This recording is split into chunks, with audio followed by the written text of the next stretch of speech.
Okay, class, today we're going to look at how to figure out how to find common denominators. Now, if you notice, we've kind of been going in progression. Once again, we multiplied and we divide. So now we've got to get ready to add and subtract. But we know from elementary school, before I can add or subtract fractions, I have to have a common denominator. All right, so my little statement here to get us started says you can write a single fraction in many different equivalent forms by multiplying its numerator and denominator by the same non-zero number. All right, now I put a little example up here with letters, but let's say I put some numbers up here. Let's say I had 2/3. And I said, okay, let's multiply the numerator and denominator by the same number, and let's make that 9. So if we did that, well, if we will multiply the numerators, we know 2 times 9 is 18. And then if we multiply the denominators, we'd get 27. Now, we could do the same thing, make it a different set of equivalent of fractions. Let's say this time we multiply both the numerator and denominator by 4a. Well, if we do that, if we look at the numerators, we got 2 times 4a, which is 8a, and then we'd have 3 times, which is 12a. Now, so the one thing I need you to notice, number one, we're so used to reducing fractions, when we're finding common denominators, we don't reduce the fraction, because if we do, we get the original back. But the other thing I need you to see, that's the equivalent by multiplying everything by 1. If I multiply both the numerator and denominator by 9/9, well, what's 9 divided by 9? 1. If I multiply both the numerator and denominator by 4a, well, what's 4a divided by 4a? It's 1. And so we're going to see, we're going to use that idea, okay, to, as we work forward and learn how to come up with common denominators. All right? Now, first thing we're going to do is we're going to learn how to make equivalent fractions. What word do you see there in equivalent? Yeah, you see the word equal. And if you notice in my math here, okay, there's an equal sign. That's important. So, let's see, little blast from the past. If I had 3/4 and I wanted you to figure out what this was over 16. Well, what would we have to do? Yeah, that's right. We would take 16 divided by 4, which is 4, and then we multiply the numerator by 4, and we get 12, okay? And so there our answer would be 12. So we're kind of doing the same thing, except we might have some letters, and we might have some numbers as we go through. So let's look at what happens as we go through here and take care of this. All right?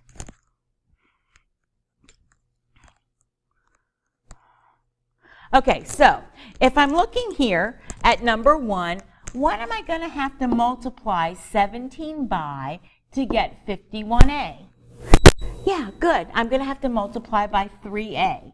Now, remember, what I multiply the denominator by, I've got to multiply the numerator by the same thing. And so we see 2a times 3a is 6a squared.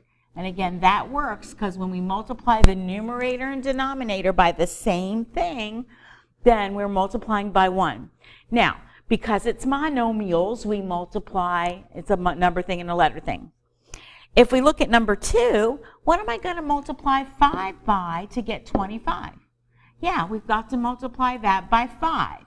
Okay, so this is going to be 5 times 2n minus 5. Pretty easy. Look at number 3. On number 3, what am I going to have to multiply 2n by to get this? Well, it's definitely going to have to be a 4, and we need an m and an n. Now, hopefully you're realizing, hey, for me to figure that out, I can just divide those denominators and figure out my answer. So now, we multiply these two together. 4 times 5 is 20, m squared n. Pretty easy. All right, now, let's throw in some binomials and see if we know what to do. If you look here at number 4, I have 4, I've got x plus 1, and then over here we multiplied x plus 1 times x minus 1. So what did we multiply this by? X minus 1. So we're going to multiply the numerator, x minus 1. Now here's where I like to say we multiply the numerator by what's missing in the original. So if I had x plus 1, I have x plus 1 over here, and so I'm going to multiply the numerator by this. Okay, now let's look at number 5. Well, oh my goodness, if I look here, I've got n minus 3, but over here I've got n squared minus 9. Very good. You recognize that's difference of perfect squares. So once again, we may have to factor our denominator before we can even get started.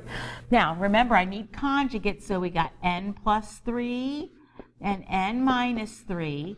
So now, both of my, this had n minus 3's in my original. I've got n minus 3 in the new one, so I'm going to multiply 5 by n plus 3. Let's look at number 6.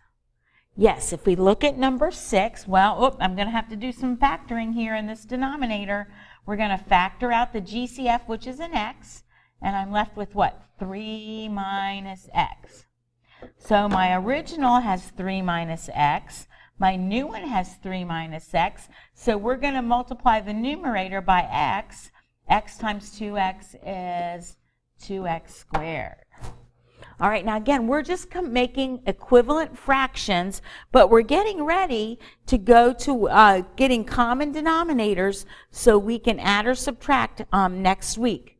So if I look here, let's see what happens. Now it says rewrite each group of fractions with their LCD. So the first thing we need to do is we need to find the LCD, and then we're going to make equivalent fractions. Okay, now, Mrs. Burton, you know me. I'm going to come up with a little honey-do list to help you get there. So, let's go ahead and go forward to a new one.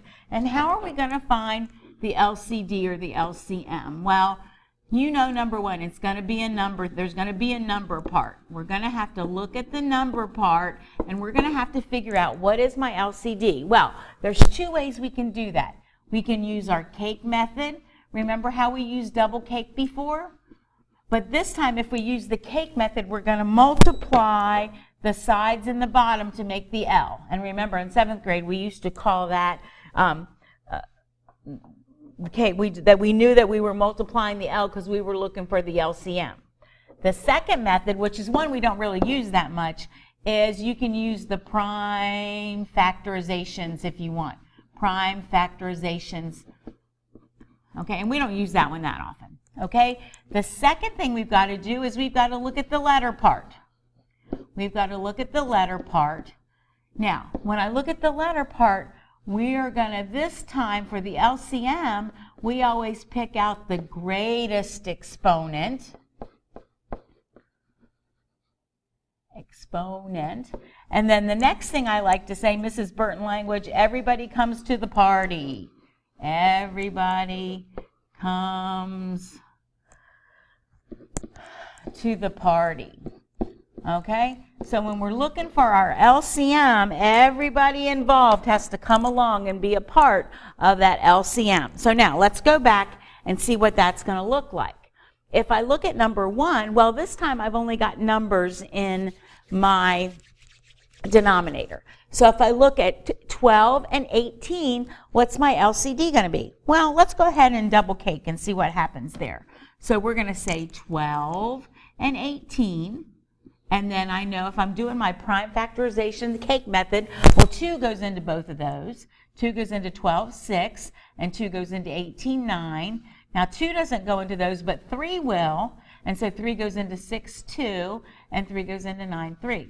Now, here's where I get that L for my LCM. We've got to multiply everybody on the side and on the bottom. So we're going to have 2 times 3, which is 6, times 2 times 3. So my LCD, or my LCM, whatever you want to call it, is 36. All right, so that means to get my equivalent fractions, I'm going to have a 36 in the denominator. Now, here we go. How do I figure out the numerator? What am I going to multiply this by in the numerator? Well, 36 divided by 12 is 3, so it's going to be 3 times the numerator. And again, because it's a binomial, we're just going to leave it alone. We're going to leave it in factored form. Okay, so now what am I going to multiply the second numerator by to get an equivalent fraction? Well, 18 times 2 is 36, so this is going to be 2 times 2y minus z. And that's all we're doing today. Now, in a couple days, we're going to either add them or subtract them, and it becomes a little bit longer and drawn out. But that's what we have to do. Okay? Now, let's look at number 2. When I look at number 2, and I'm looking here, well, we got a letter thing and a number thing going on this time. So, if I'm looking here, well, guys, if you had 6 and 5, okay, if you had 6 and 5, what would you choose to be your common denominator? Yeah, there's really nothing that goes into both, so we're just going to multiply them together. 6 times 5 is 30. Now, we've got an a squared, so he needs to come to the party. When I look at the b's, I've got a b and a b squared. So when it's common to both, we bring down the bigger exponent, and then c's got to come to the party. And so that is my LCD, kind of long and drawn out. So we're going to go over here now, and we're going to make our equivalent fractions. And I'm going to do 2 of them. So here we go, 30a squared b squared c. Okay, so now I've got to go back. What am I going to multiply this numerator by? And if I look here, basically what we're doing is we're going through and we're dividing our LCD by the original. So we're going to divide by 6a squared b. So 30 divided by 6 is going to be 1 times 5. Now the 1 is my numerator already. We would say our a's cancel out, and then we have a b and a c left.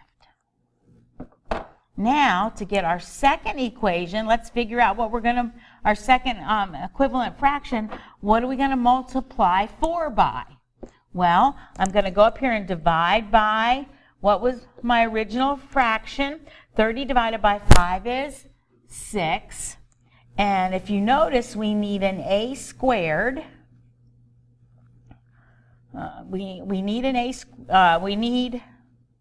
There's an a squared left.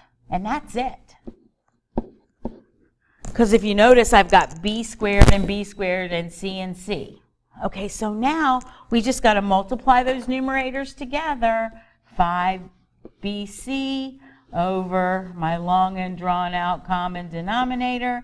And for the second equivalent fraction, we got 24a squared over my common denominator. Okay, kind of long and drawn out, but if you can see where we're going, it's really helpful. Okay, 2 more. Let's look at number 3. Now, when I look at number 3, and I can look at those denominators, well, there's nothing common to both, and they're binomials, so that sends me to the factoring honey-do list. So if I look at the first denominator, yeah, we got a GCF, so we're going to factor out a c. And I'm left with what? C minus 6. And then if I look at my second denominator, well, lo and behold, I have a GCF again, and it's C, and I'm left with C plus 6. All right, so now how am I going to figure out my LCD? What's common to both? Well, if I look at what's common to both, they both have a C. So that means C is going to be part of my common denominator. And now that we figured out what's common to both, everybody else comes to the party. So C minus 6 has to come to the party, and C plus 6 has to come to the party. And believe it or not, that is my common denominator. So I've got C times C minus 6, C plus 6, and then I got to write it again because I got to get the equivalent fractions for both of them. Okay, so now, remember, we're going over here and we're looking at the original fraction, which is this one for right now, and we're going to look and see, okay, in this denominator, I had c and c minus 6, but down here I have c plus 6.